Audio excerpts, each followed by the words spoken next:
हे hello everybody, good morning. तो हम लोग लास्ट क्लास में क्या बात कर रहे थे? Hyper conjugation. ठीक है, हाइपर कॉन्जुगेशन के एप्लीकेशंस की बात कर रहे थे कि क्या क्या एप्लीकेशंस रहे होते हैं हाइपर कॉन्जुगेशंस के। ठीक है ना, जिसमें से हम लोगों ने stability of carbocation, carbon free radical and उसके बाद एल्किन में क्या स्टेबिलिटी ऑर्डर रही होती है, सबके बारे में लास्ट क्लासेस में ख़त्म कर लिया है बातें। ठीक है ना, और उसके बाद बॉन्ड एनर्जी को भी डिस्कस किया था हम लोगों ने कि कहीं पर अगर आपको बॉन्ड एनर्जी का कंपैरिजन दिया जाए किसमें, हाइड्रोकार्बन्स में, ठीक ना, स्पेशली एल्कीन वाले केस में, या फिर कार्बन हाइड्रोजन बॉन्ड के बारे में बात कर रहे हैं हम लोग, ठीक ना, स्पेशली। तो वहाँ पर जो है हम लोग कैसे आइडेंटिफाई करेंगे कि कहाँ पर बॉन्ड एनर्जी ज़्यादा होगा, कहाँ पर बॉन्ड एनर्जी कम होगा। तो उसके लिए आपको क्या करना है, फ्री रेडिकल फॉर्म करना है। ठीक ना, बॉन्ड ब्रेक करना है। जिस बॉन्ड का एनर्जी आपसे पूछा गया है उसमें आपको क्या करना है, फ्री रेडिकल का फॉर्मेशन करना है। फ्री रेडिकल के फॉर्मेशन करने के बाद आपको क्या चेक करनी है, स्टेबिलिटी चेक करनी है। जहाँ पर स्टेबिलिटी ज़्यादा होगी वहाँ पर बॉन्ड एनर्जी क्या होगा, कम होगा। ठीक ना, वहाँ पर बॉन्ड एनर्जी क्या होगा, कम होगा, क्योंकि टूटने के बाद वो क्या हो जा रहा है, स्टेबल बन रहा है ना। स्टेबल है तो फिर वहाँ पर क्या होगा, इजीली ब्रेक होना चाहेगा। इसी वजह से वहाँ पर बॉन्ड एनर्जी जो है वो क्या होगी, स्टेबिलिटी ज़्यादा तो बॉन्ड एनर्जी कम। ठीक है ना, तो ये बात अपने को ध्यान में रखना है। सिंपल, आप इसमें क्या करो, बॉन्ड को ब्रेक करो। ठीक है ना, क्या करो, बॉन्ड ब्रेक करो, है ना। तो फ्री रेडिकल फॉर्म करोगे, तो जब इसमें से आप फ्री रेडिकल फॉर्म करोगे तो यहाँ पर आपके पास में आएगा। यहाँ से फ्री रेडिकल फॉर्म करो तो यहाँ पर आएगा। यहाँ पर फॉर्म करोगे तो यहाँ पर आपके पास में फ्री रेडिकल आएगा। और यहाँ पर जब आप ब्रेक करोगे तो इस वाले कार्बन पर क्या आएगा, फ्री रेडिकल आएगा। ठीक है ना, तो अब देखो कि जो ये फ्री रेडिकल फॉर्म हो रहे हैं ना, वो फ्री रेडिकल ज़्यादा स्टेबलाइज्ड कहाँ पर है। ठीक है ना, अगर हम बात करें इस वाले के बारे में तो ये वाला क्या होगा, यहाँ पर कॉन्जुगेशन में जाएगा, यानी कि रेजोनेंस में जाएगा, हम लोग बोल सकते हैं ना। तो इसी वजह से अगर स्टेबिलिटी को कंपेयर करना चाहें तो स्टेबिलिटी सबसे ज़्यादा किसकी होगी बताओ, स्टेबिलिटी होगी सबसे ज़्यादा 1 की। ठीक है ना, क्यों, क्योंकि रेजोनेंस है उसमें। और अच्छा, एक बात और है कि रेजोनेंस तो ये वाला भी करेगा कि नहीं, ये वाला भी रेजोनेंस में इन्वॉल्व है, यानी कि ये भी हमारे पास में क्या है, रेजोनेंस में इन्वॉल्व है। ठीक है ना, यानी कि हमारे पास में अब देखो, अब H1 और H4 इसमें हम लोग कंपेयर कैसे करेंगे, फिर दोनों में तो रेजोनेंस है। उसके बाद नेक्स्ट फैक्टर पर आगे बढ़ो ना आप, कि जब आप इसमें से हाइड्रोजन को रिमूव करोगे तो इसके पास क्या होगा, अल्फा हाइड्रोजन भी तो होगा। क्या होगा, अल्फा हाइड्रोजन भी होगा, यानी कि यहाँ पर क्या देखने को मिलेगा, रेजोनेंस, और साथ ही साथ यहाँ पर हाइपर कॉन्जुगेशन भी देखने को मिलेगा। क्या देखने को मिलेगा, resonance as well as hyperconjugation. बोलो बात समझ में आ रही है।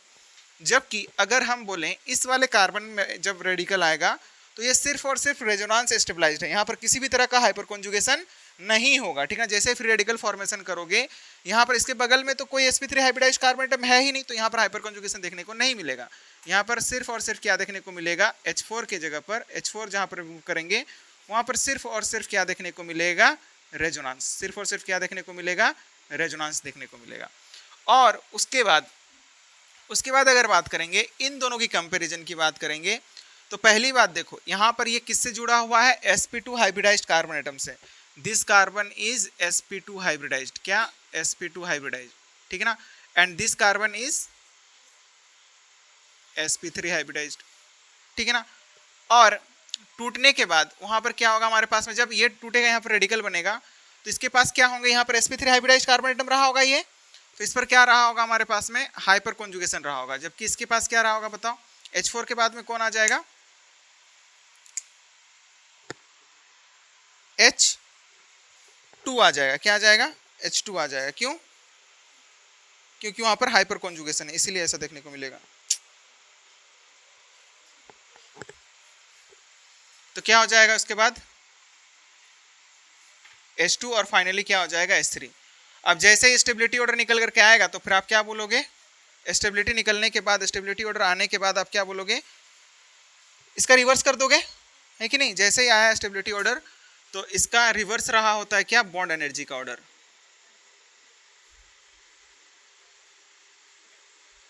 बॉन्ड एनर्जी का ऑर्डर क्या हो जाएगा, H3 का सबसे ज्यादा, फिर उसके बाद क्या रहा होगा, H2, फिर उसके बाद H4, और उसके बाद क्या रहा होगा, H1 रहा होगा। बोलो बात समझ में आ रही है।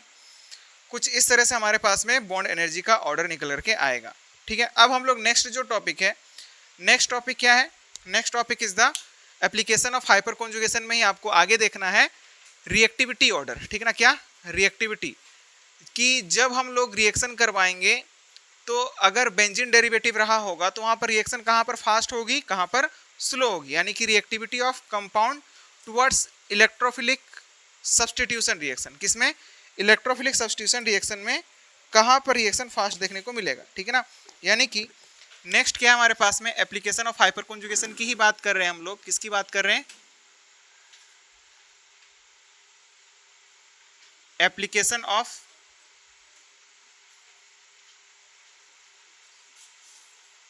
Hyper conjugation. तो एप्लीकेशन क्या रहा होता है हाइपर कॉन्जुगेशन का, नेक्स्ट वाला, नेक्स्ट एप्लीकेशन क्या है, इलेक्ट्रोफिलिक सब्स्टिट्यूशन रिएक्शन। क्या लिखोगे, इलेक्ट्रोफिलिक सब्स्टिट्यूशन रिएक्शन।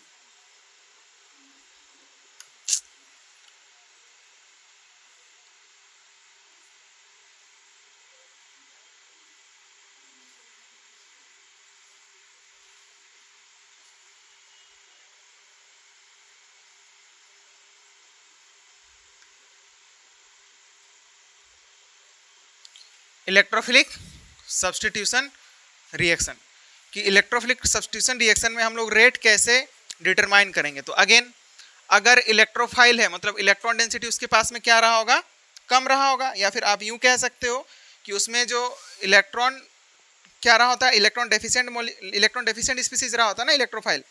दो स्पीसीज रहे होते हैं, एक होता है हमारे पास में इलेक्ट्रोफाइल, दूसरा क्या होता है, न्यूक्लियोफाइल। तो अगर हम बात करें इलेक्ट्रोफाइल की, इलेक्ट्रोफाइल ये क्या रहा होता है, इलेक्ट्रॉन डेफिशिएंट रहा होता है, ठीक ना। तो इसको कैसा सिस्टम चाहिए, कहां पर अटैक इजीली करेगा बताओ, अटैक कहां पर करना चाहेगा ये, इलेक्ट्रॉन रिच सिस्टम पर, इलेक्ट्रॉन रिच सिस्टम पर ये क्या करेगा, इजीली अटैक करेगा, यानी कि वहां पर रेट फास्ट होगी जहां पर सिस्टम क्या रहा होगा, इलेक्ट्रॉन रिच रहा होगा। अब जैसे कि शुरुआत में ही हम लोगों ने बात किया था, याद करो एक क्वेश्चन था ना, ये क्वेश्चन क्या था हमारे पास में, जब हम लोगों ने शुरुआत ही करी थी तब हमारे पास में ये था और यहां पर क्या लगा हुआ था, CH3। और अगर यहां पर बात करेंगे तो यहां पर क्या था बताओ,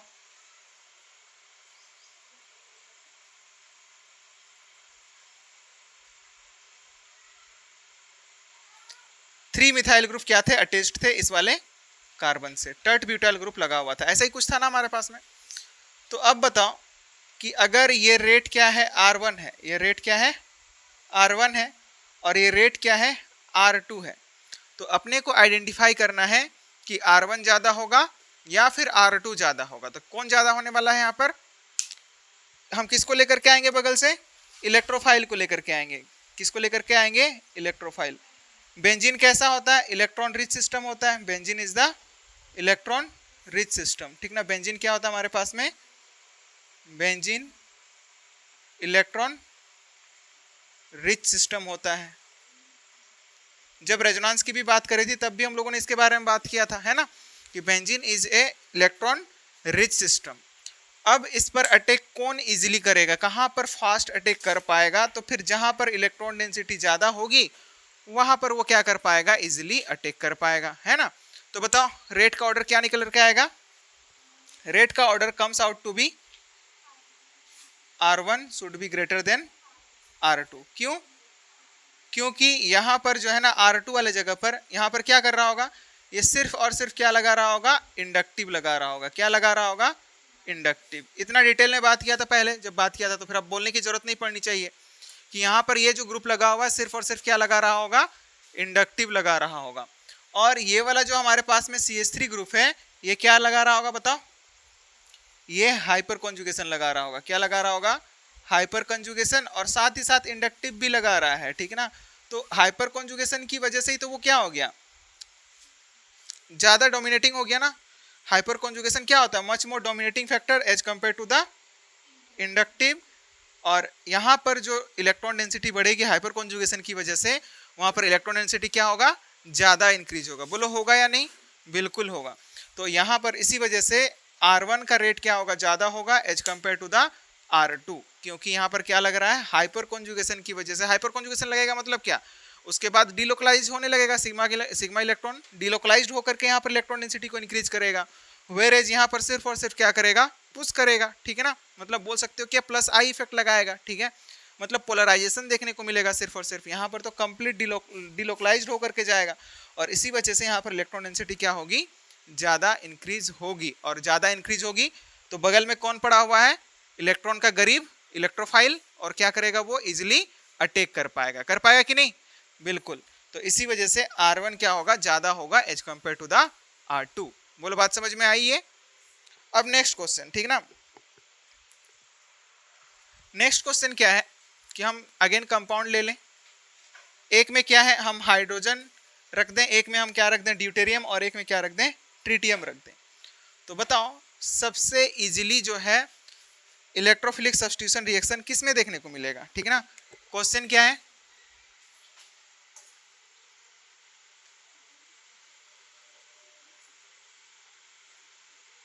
CH3 है यहां पर,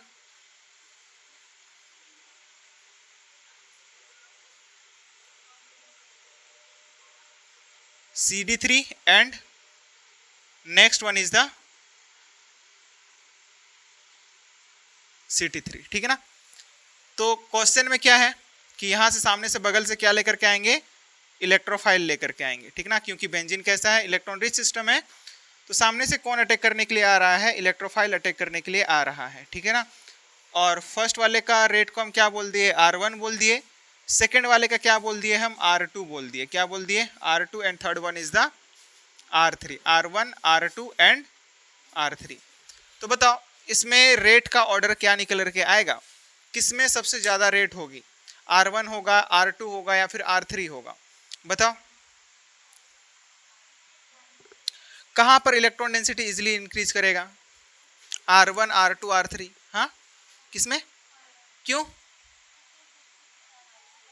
R1 का सबसे ज्यादा होगा R2 से, फिर उसके बाद में R3 सबसे कम होगा, ठीक है ना। यही चीज आने वाला है। ऐसा क्यों होगा, क्योंकि यहाँ पर क्या लगेगा, हाइपर कॉन्जुगेशन ज्यादा होगा, क्योंकि ये बॉन्ड क्या होता है, वीक होता है as compare to this to bond. यानी कि अगर बॉन्ड स्ट्रेंथ के बारे में बात करें, तो बॉन्ड स्ट्रेंथ के बारे में लास्ट क्लास में ही इसके बारे में बात किया था।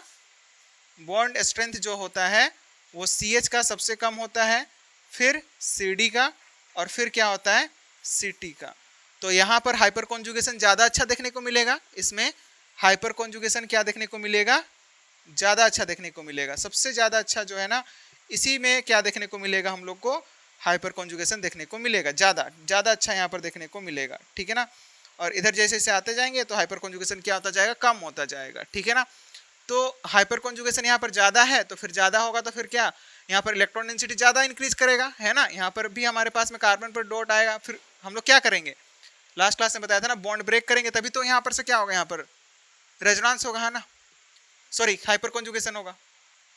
यहाँ पर क्या रहा होगा, डॉट रहा होगा, यानी कि फ्री रेडिकल, ठीक है। तो कहाँ पर फ्री रेडिकल ज़्यादा जल्दी आएगा, यहाँ पर, क्योंकि यहाँ पर बॉन्ड क्या है, वीक है, ठीक है ना। CH bond is weak as compare to the CD, as compare to the CT, that's why यहाँ पर हाइपर कॉन्जुगेशन ज़्यादा देखने को मिलेगा। और हाइपर कॉन्जुगेशन ज़्यादा देखने को मिलेगा मतलब इलेक्ट्रॉन डेंसिटी ज़्यादा अच्छे से इंक्रीज होगी यहाँ पर as compare to this compound, that's why rate R1 will be greater than that of R2 then R3। बोलो बात समझ में आई। अब मान के चलो कि इसमें हम क्या कर देना, क्वेश्चन में ऐसा कुछ लिख दें, क्वेश्चन क्या है, एक में क्या है CH3 है, दूसरे में क्या है CF3 है, एक में CH3 है और दूसरे में क्या है, इलेक्ट्रोफिलिक सब्स्टिट्यूशन रिएक्शन ESR, ठीक है ना, क्या ESR रिएक्शन। तो शॉर्टकट में हम लोग इसको क्या बोलते हैं, ESR, ठीक है। तो लिखो ESR,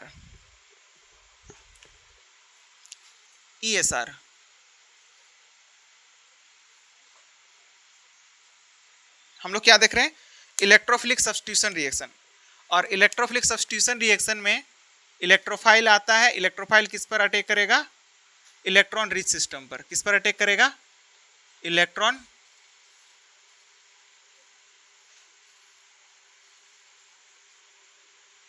रिच सिस्टम पर अटैक करता है। बोलो बात समझ में आ रही है ये, है ना। अब क्या हम बोल रहे हैं, क्वेश्चन में क्या है,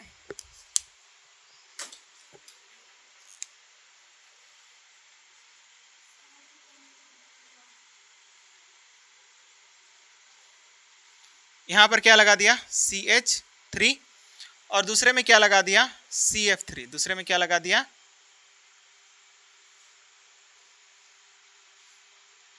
CF3। यहां पर जो रेट है इसको हम क्या बोल दे रहे हैं R1, यहां पर जो रेट है इसको हम क्या बोल दिए R2। यहां पर हम सामने से क्या लेकर के आ रहे हैं इलेक्ट्रोफाइल। अब बताओ ज्यादा अच्छे से कहां पर हम लोग को इलेक्ट्रोफिलिक सब्स्टिट्यूशन रिएक्शन देखने को मिलेगा, यानी कि रेट कहां पर ज्यादा होगी बताओ, R1 ज्यादा होगा या फिर R2 ज्यादा होगा, क्यों?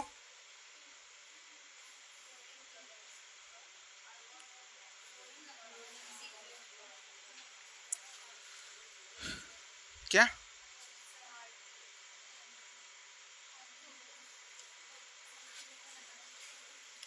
हमें क्या करना है, इलेक्ट्रॉन डेंसिटी बढ़ानी है। इसमें ये जो ग्रुप लगा रहा होगा ना, ये क्या लगा रहा होगा +H, और ये क्या लगा रहा होगा रिवर्स कंजुगेशन। रिवर्स कंजुगेशन की वजह से इलेक्ट्रॉन डेंसिटी बढ़ती है या घटती है, रिवर्स कंजुगेशन की वजह से इलेक्ट्रॉन डेंसिटी बढ़ती है या फिर घटती है बताओ, घटती है ना। यहां पर रिवर्स कंजुगेशन की वजह से इलेक्ट्रॉन डेंसिटी बेंजीन रिंग पर क्या होगा, डिक्रीजेस ऑन बेंजीन रिंग, है कि नहीं।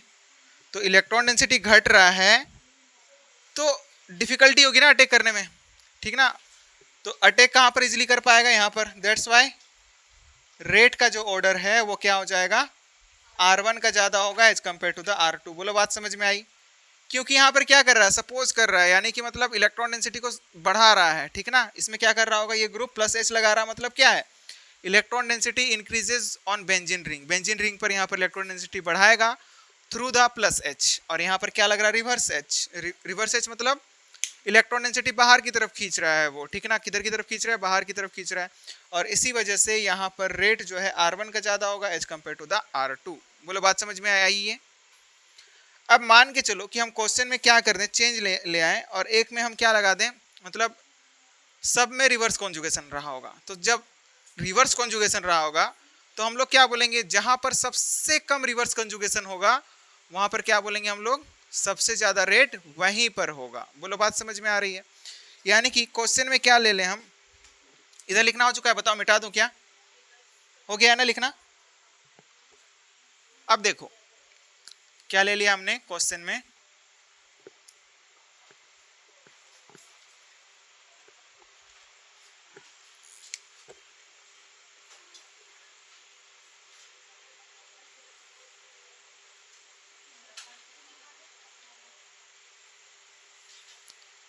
CF3 है,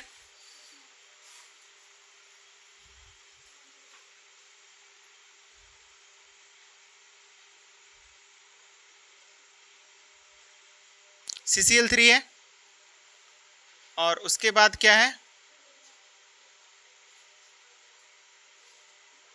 CBr3 है, एंड उसके बाद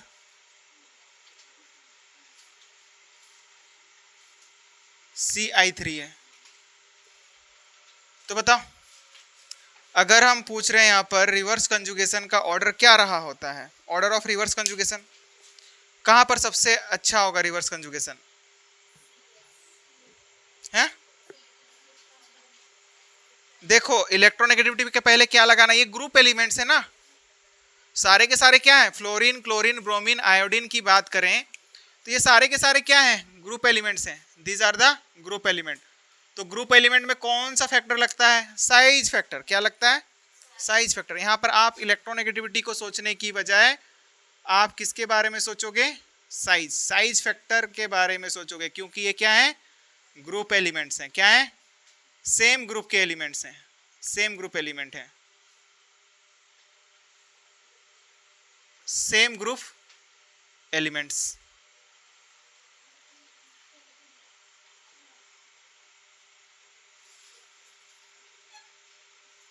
ये क्या है, सेम ग्रुप एलिमेंट है। बोलो बात समझ में आ रही है।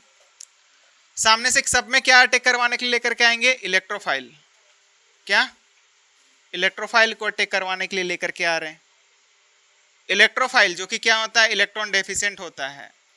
और यहां पर हर एक जगह पर electron deficient, sorry electron withdraw ही कर रहे हैं, यानी कि सब क्या लगा रहे हैं, रिवर्स हाइपर कॉन्जुगेशन। सब में क्या लगा रहा है, -s लग रहा है। सब में क्या लग रहा है, रिवर्स हाइपर कॉन्जुगेशन लग रहा है। सब में क्या लग रहा है, रिवर्स हाइपर कॉन्जुगेशन। अब अगर सब में क्या लग रहा है, रिवर्स हाइपर कॉन्जुगेशन लग रहा है, तो हम लोग क्या सोचेंगे कि कहां पर क्या होगा, हमारे पास में सबसे कम रिवर्स हाइपर कॉन्जुगेशन होगा, है कि नहीं। तो रिवर्स हाइपर कॉन्जुगेशन सबसे ज्यादा अच्छा किसमें होता है, हाँ, CI में, ठीक है ना। क्योंकि वहां पर क्या होगा, हमने क्या बोला, साइज फैक्टर ना, वहां पर एक्सटेंट ऑफ ओवरलैपिंग क्या होगा, सबसे कम होगा। यानी कि यहाँ पर रिवर्स हाइपर कॉन्जुगेशन के ऑर्डर की बात करें तो ऑर्डर क्या निकल के आएगा, बताओ। CI का सबसे ज्यादा होगा, किसका सबसे ज्यादा होगा, CI का सबसे ज्यादा। फिर उसके बाद में CBr, उसके बाद में CL और उसके बाद में CF। ये ऑर्डर रहा होगा। क्यों ये ऑर्डर है हम बोल रहे हैं, क्योंकि यहां पर एक्सटेंट ऑफ ओवरलैपिंग क्या होगा, सॉरी उल्टा कर दिया रे, क्यों यहां पर सबसे ज्यादा होगा बोल रहे हैं, क्योंकि यहां पर एक्सटेंट ऑफ ओवरलैपिंग क्या रहा होगा, एक्सटेंट ऑफ ओवरलैपिंग, इसमें एक्सटेंट ऑफ ओवरलैपिंग क्या रहा होगा, सबसे कम, या फिर बोल सकते हो पुअर रहा होगा। क्या रहा होगा, पुअर ओवरलैपिंग रही होगी यहां पर, ठीक ना। क्या रही होगी, पुअर ओवरलैपिंग रही होगी। क्या रही होगी, पुअर ओवरलैपिंग। बोलो बात समझ में आ रही है। यहां पर क्या रहा होगा, पुअर ओवरलैपिंग रहा होगा कि नहीं। अब अगर यहां पर पुअर ओवरलैपिंग है, एक्सटेंट ऑफ ओवरलैपिंग कम है, तो ये क्या होगा, इजीली ब्रेक हो जाएगा ना।